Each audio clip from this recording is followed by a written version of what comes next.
right now, that their moment in history is more critical than any moment in world history.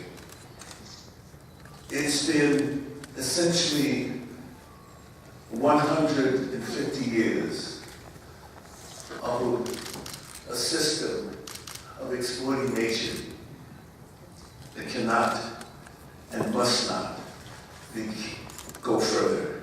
Whether it's the Keystone Pipeline, whether it's the way in which we exploit the very fragile nature of the ecosystem, it cannot go any further.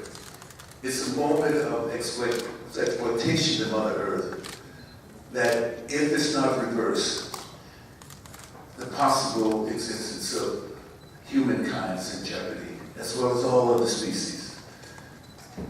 There's a moment right now when the world has become poorer, that the resources of the world, even those resources which are in the common space or the public space, those resources are handed or owned and determined by a few people, while many others are destined for poverty and starvation. It's a moment that cannot continue to exist. It's an unsustainable. And it's going to be young people who have to rise to the table and do as others have done in their historic moment. As Paul Robeson said, each generation makes its own history and they're judged by the history they make.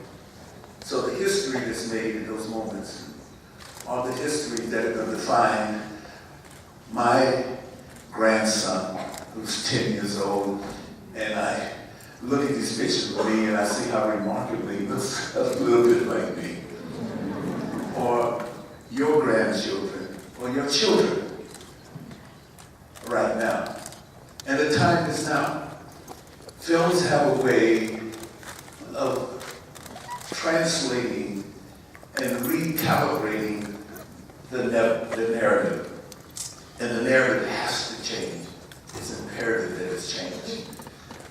I want to thank you once again for this award, because it only, in some sense, reflects this moment.